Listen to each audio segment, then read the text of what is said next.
Speaking about privacy and the private sphere, we want to discuss some aspects of payment and of bonus systems.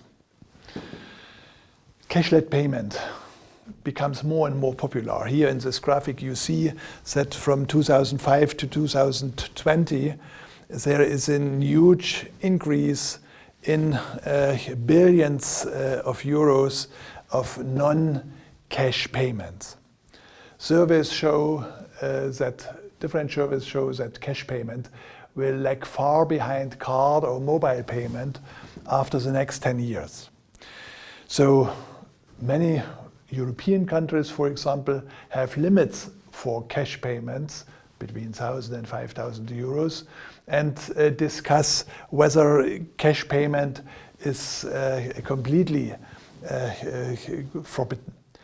But electronic transactions leave digital traces. And exactly this is important when we think what are the consequences when we use these digital technologies also for payment. And of course, the digital transactions, they show a lot of what we are doing, what we're buying, what we are looking, what we are interested in. So the digital traces that are involved in transaction processes usually remain untransparent for the consumer. We do not know what of our data are stored in which place in case of such a digital payment. Another important aspect here in respect to privacy is that the different national laws provide digital regulations for data protection, and data protection of course affects also financial transactions. So what we want to do, we look to different payment systems in the following and consider the traces and who has access to the data that are stored and that are let in these traces. Let's start with considering various card systems. Most famous are credit cards that can be used all over the world: Visa, MasterCard, American Express. Another type of card are so-called debit cards. For example, electronic cash, Girocard, Maestro for MasterCard, or VPay for Visa. And also some electronic purse systems are in place. For example, Geldkarte, Girocco in Germany, or Octopus Card in Hong Kong. If we have a closer look to Visa and MasterCard, to such credit card, then what happens with the data during payment with a Visa card or with a card? Then the data during the purchase data, they will be sent to US via VisaNet or via BankNet.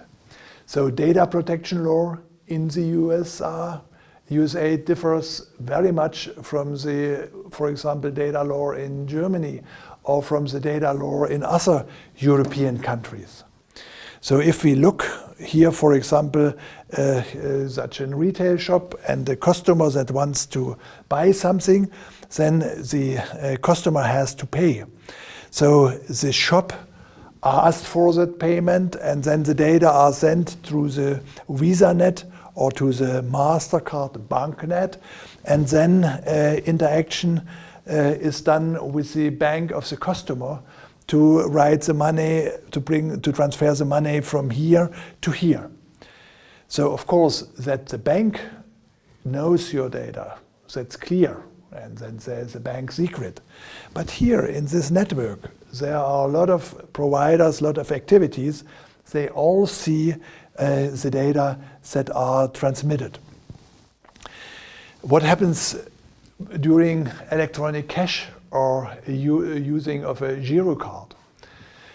If you pay with an EC card or with a Girocard, the network operator, and here it's particularly difficult, it's a private company, it's not a bank, that deals with all inquiries. So again, our retail shop, again, the user that wants to buy something, again, the shop that wants to get the money transferred from the customer's bank to the bank of the shop. The data are distributed and are transported on the Girocard networks. And these two operators, the Ingenico and Telcash, these are both private companies. They see all your data, and I guess you never heard of these companies before.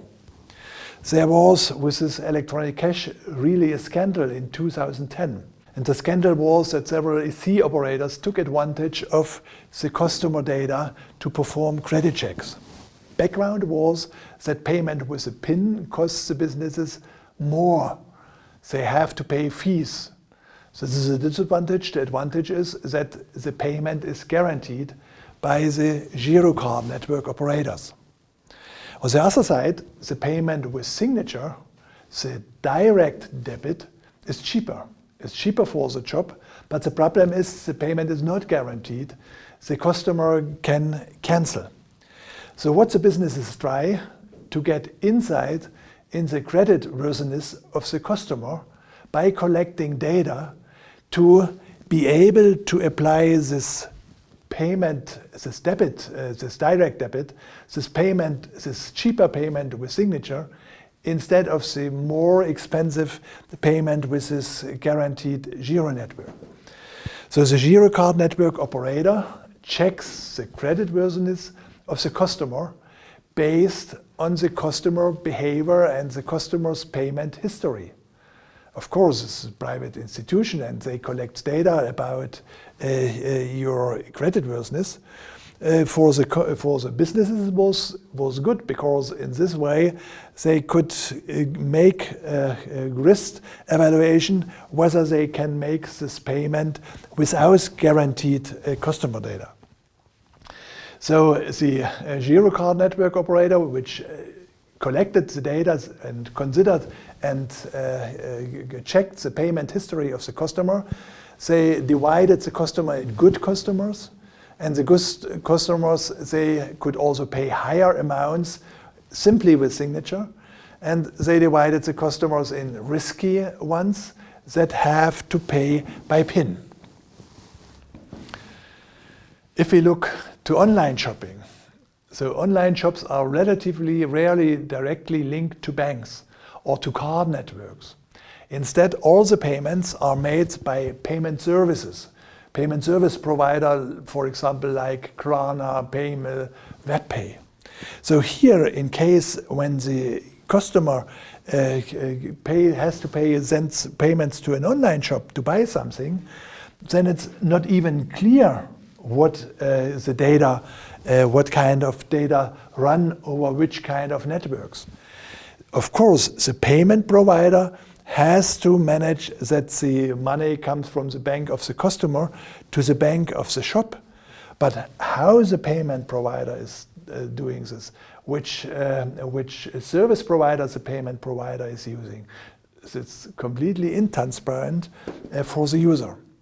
So the service payment provider allow easy integration of many payment methods: PayPal, instant payment, credit cards, direct debit, invoices, and so on and so on.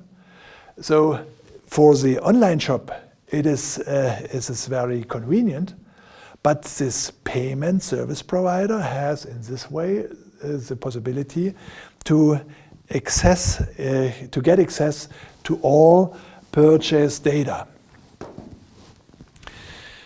If we look to payment systems with an increased data protection, then from a data protection point of view, of course, cash payment is without any peer, cash payment is unrevealed.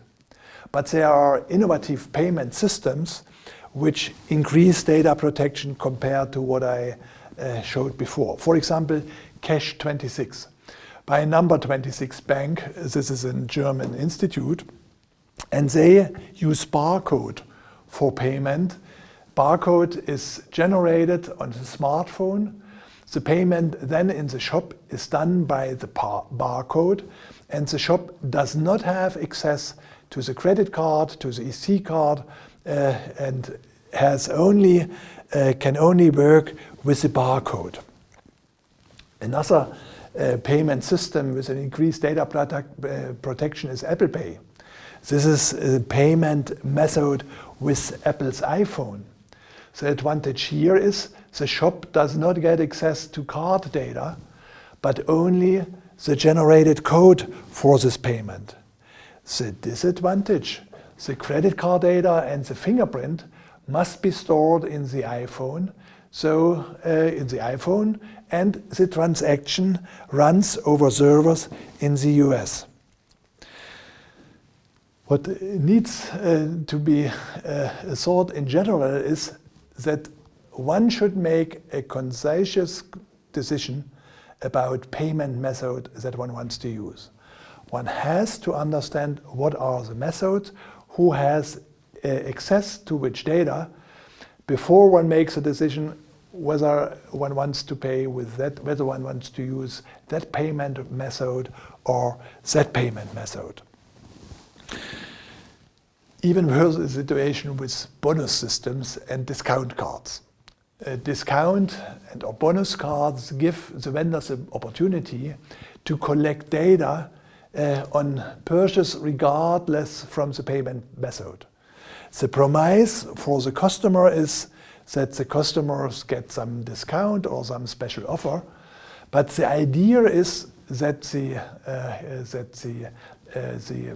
shop or the discount get data, collect data about the interest of the people, about what they want to buy, in which amount they buy things, so that the shop is able to organize marketing activity, to design special actions and others.